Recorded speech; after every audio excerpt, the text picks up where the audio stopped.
नमस्कार, मैं हूं आपके साथ मयंक। आज 13 तारीख है और एक ऐसी खबर आई है जो पूरे हिंदुस्तान के लोगों को जाननी चाहिए। देखिए, खबर यह है कि भारत के जहाजों पर जिस तरह से अमेरिका ने हमले किए, अब उसको लेकर भारत के लिए अमेरिका से भिड़ गया है ईरान। ईरान ने अमेरिका को बड़ी चेतावनी दी है और जिस तरह से भारत के 3 जहाजों पर हमला हुआ, उसमें 3 लोगों की मौत हुई, कई यात्रियों को रेस्क्यू किया गया, उसको लेकर ईरान ने अमेरिका को चेतावनी दी है और अमेरिका के इन हमलों को समंदर में डकैती करार दिया है। देखिए, ये जो बयान आए हैं, ये ईरान के विदेश मंत्रालय के प्रवक्ता हैं इस्माइल बघाई साहब, इनकी तरफ से ये बयान आया है। अब देखिए खबर क्या है। Iran has unlisted a sharp warning against the United States after reports of strike on merchant vessels carrying Indian crew off the coast of Oman, calling the action arm theft and maritime piracy. Iran की तरफ से कहा गया कि ये जो हमले किए भारत के जहाजों पर ओमान के आसपास, हॉर्मुज के आसपास, ये आर्म थेफ्ट है, यानी हथियारों के साथ की गई चोरी है और मैरीटाइम पायरेसी है। इसको डकैती भी करार दिया उन्होंने कि हथियारों के दम पर आप किसी दूसरे देश के जहाजों पर हमला करते हैं और उस पे जो है उसके तेल को लूटने की कोशिश करते हैं या उनको नुकसान पहुंचाते हैं। इस तरह की बात जो है वो ईरान की तरफ से कही गई है। Tehran foreign ministry spokesperson Esmaeil Baghaei accused Washington of escalating tensions on the high seas and directly backed India amid the fallout। Iran ने पूरी तौर पर भारत का साथ दिया और अमेरिका की तीखी आलोचना करते हुए कहा कि आपने इंटरनेशनल बॉर्डर्स पे ये दादागिरी की है, ये हमले किए हैं जो कतई स्वीकार नहीं किए जा सकते।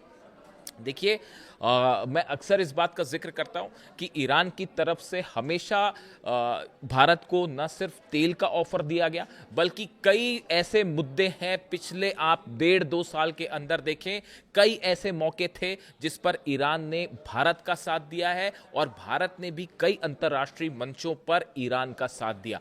चाहे एससीओ की बैठक हो, एससीओ की बैठक जो चाइना में हुई थी, उसमें भारत ने ईरान का साथ दिया। ईरान पर उस वक्त जो हमले हुए थे उसकी भारत ने आलोचना की। इसके अलावा यूनाइटेड नेशंस में भी वोटिंग का समय आया था, ईरान के खिलाफ एक प्रस्ताव लाया जाना था, भारत ने उस प्रस्ताव का विरोध किया था। देखिए, मैं इस बात का कई बार जिक्र करता हूं कि अली खामेनेई साहब जो है वो हमेशा से ये कहते रहे कि भारत के साथ ईरान के संबंध अच्छे होने चाहिए।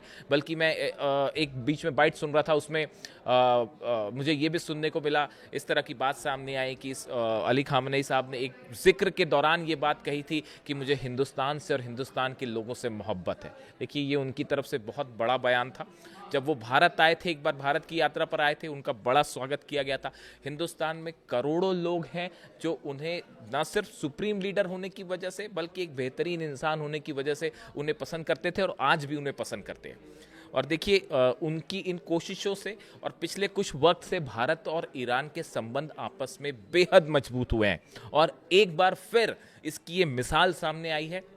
जिस तरह से भारत के 3 जहाज़ों को पर हमला हुए, असल में देखिए ये जहाज़ भारतीय, इसमें क्रू मेंबर्स थे, जहाज़ों पर किसी दूसरे देश के झंडे लगे हुए थे, लेकिन ये हमले अमेरिका की तरफ से किए गए।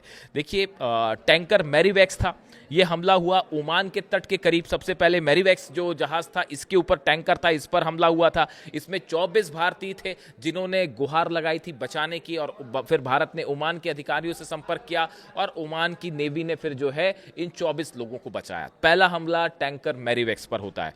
दूसरा हमला जो हुआ वो टैंकर सेटेबोलो पर हुआ। इस जहाज में 21 भारतीय मौजूद थे, जिसमें से 3 की मौत हो गई बाद में हमले में और बाकी लोगों को रेस्क्यू किया गया। इसके बाद जबरदस्त तनाव देखने को मिला हॉर्मुज में और उसके बाद फिर तीसरा हमला और होता है एमटी जलवीर पर। ये ओमान के शिनास जो हार्बर है, बंदरगाह है, इस पर यह हमला हुआ और यहाँ पर भी जो है जो जितने चालक दल के सदस्य फंसे थे, इनको काफ़ी मशक्कत के बाद फिर ओमान की तरफ से जो है रेस्क्यू किया गया। इस हमलों के बाद भारत की तरफ से भी तमाम आपत्तियां जताई गई और अमेरिकी मिशन के जो कार्यवाहक प्रमुख हैं जेसन मीक्स, इनको तलब किया गया और भारत के विदेश मंत्रालय की तरफ से आपत्ति जताई गई कि जिस तरह से हमले हुए वो बेहद गलत तरीके से हमले किए गए, ये बात कही गई।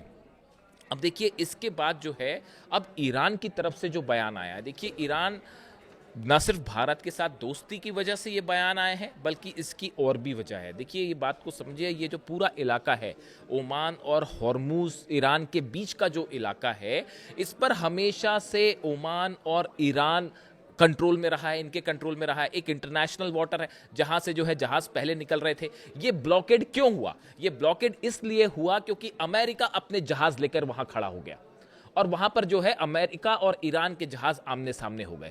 वजह थी अमेरिका का ब्लॉकेड करना, वहां पर जाके हॉर्मूज को बंद करना। अब ईरान का यही कहना है कि जिस तरह से भारत की इन 3 जहाजों पर या भारत के क्रू वाले 3 जहाजों पर हमला किया गया, ये इंटरनेशनल वाटर में अमेरिका की दादागिरी है।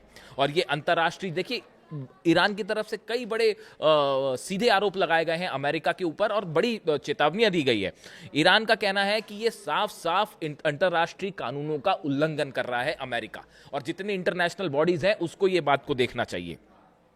जो मैरीटाइम सुरक्षा होती है, मतलब समुद्र में जो जहाज़ों का आवाजाही होती है, इनकी एक सुरक्षा की गारंटी होती है और एक अंतर्राष्ट्रीय कुछ नियम होते हैं, इनको फॉलो किया जाता है, रूल्स को फॉलो किया जाता है कि किसी भी देश के जहाज़ को हमला नहीं करना है या उसकी सुरक्षा को खतरे में नहीं डालना है। ईरान का आरोप है कि जो ये मैरीटाइम रूल्स हैं, इनकी धज्जियां उड़ाई हैं अमेरिका ने और उसको पूरी तरह से जो सुरक्षित रास्ते थे उनको खतरे में डाल दिया है। ईरान की तरफ से यह भी वार्निंग दी गई है कि हॉर्मूज में और ओमान में अगर इस तरह की दादागिरी अमेरिका की तरफ से चलती रहेगी तो इसके गंभीर परिणाम अमेरिका को भुगतने पड़ेंगे। उन्होंने ये कहा है कि जो शिपिंग रूट है, ईरान की तरफ से कहा गया कि ओमान, हॉर्मूज और ईरान के आसपास का जो शिपिंग रूट है, इस पे अमेरिका के जहाज फौरन पीछे हटने चाहिए और इसे खाली करना चाहिए। ईरान के आसपास से अमेरिकी सेना दूर हटनी चाहिए। ये बयान ईरान की तरफ से आए हैं। देखिए, ईरान और भारत के संबंध आप चाबहार पोर्ट को लेकर देख लीजिए, या कई मौके ऐसे आए जब ईरान ने जो है वो भारत के समर्थन में खड़ा रहा, चाहे टैरिफ का मामला हो, चाहे ऑयल देने का मामला हो। हमेशा ऑयल, ईरान की तरफ से ये ऑफर किया गया भारत को कि आप जितना तेल लेना चाहें हम आपको देने के लिए तैयार हैं। लेकिन तमाम इंटरनेशनल सैंक्शंस की वजह से या दूसरे और कारणों की वजह से जो है ये तेल उस तरह से व्यापार अभी आगे नहीं बढ़ा है। उम्मीद है कि भविष्य में आगे बढ़ेगा। इसी के साथ इस समय जब मैं आपसे बात कर रहा हूं, हॉर्मूज में भयंकर तनाव देखने को मिल रहा है। इसकी एक बड़ी वजह यह है, देखिए, डोनाल्ड ट्रंप ने भले ही अनाउंसमेंट कर दिया कि जल्द ही ईरान के साथ डील होने वाली है और जो है वो अब हम हमला नहीं करेंगे। खर्ग आइलैंड पर जो ऑपरेशन का प्लान था वो कैंसिल कर दिया गया, लेकिन उसके बाद भी हॉर्मूज में ईरान और अमेरिका आमने सामने खड़े हैं जहाज। और जो खबरें हैं उसके मुताबिक ईरान ने एक बार फिर अपने 2 शाहिद ड्रोन से अमेरिका के जहाजों को निशाना बनाने की कोशिश की है। ये खबर सामने आ चुकी है। देखिए, जो इसकी जो इनसाइड स्टोरी निकल के आई वो ये कि अमेरिका के 2 जहाज ईरान के काफ़ी करीब थे, ईरान के वाटर्स के करीब थे, ऐसा कहना है आईआरजीसी का, जिसके बाद ये ड्रोन दागे गए। इससे अमेरिका के जहाज़ों को नुकसान हुआ नहीं हुआ इसके बारे में कोई जानकारी नहीं है, ऐसे क्लेम्स बाहर नहीं आते हैं, बड़ी मुश्किल से आते हैं। लेकिन 2 ड्रोन्स फायर किए गए, ये फैक्ट बात है, ये इंटरनेशनल खबर है, आप देख सकते हैं। और ज़बरदस्त तनाव देखने को मिल रहा है। आखिरी समय में जिस तरह से डोनाल्ड ट्रंप ने ये आदेश वापस लिए, अमेरिका की सेना हमला करने के लिए तैयार थी, खर्ग पे हमला होने जा रहा था। 2 लाख सैनिक, मैं पिछले वीडियो में आपको बता चुका हूँ, 2 लाख सैनिक जो हैं वो ईरान के तैयार थे अमेरिकी ऑपरेशन को काउंटर करने के लिए। और तीनों चारों जो बड़े आइलैंड्स हैं ईरान के, खर्ग हो गया, केशम आइलैंड हो गया, कीश आइलैंड हो गया, अबू मूसा आइलैंड हो गया, बंदर अब्बास हो गया, ये सब पे एक भयानक जंग की तैयारी थी। और आखिरी में फिर डोनाल्ड ट्रंप को चूंकि ये जब जानकारी मिली कि भयंकर कैजुअलिटी होगी, अमेरिकी सैनिक मारे जाएंगे, तो अमेरिका को अपना विचार बदलना पड़ा और पीछे हटना पड़ा। अब देखिए, हालात ये हैं कि अभी भी भले बातचीत होगी नहीं होगी, कब होगी, किन मुद्दों पर होगी, कितने ड्राफ्ट सामने आएंगे, उसमें कितनी बातों पर सहमति बनेगी नहीं बनेगी, ये अभी सब बातें दूर की कौड़ी है बहुत। फिलहाल हकीकत ये है कि अमेरिका और ईरान के न सिर्फ जहाज आमने सामने हैं, सेनाएं आमने सामने हैं और एक छोटी सी चिंगारी एक बार फिर हॉर्मूज में जो है वो भयानक युद्ध छेड़ सकती है और ये तनाव वहाँ बरकरार है।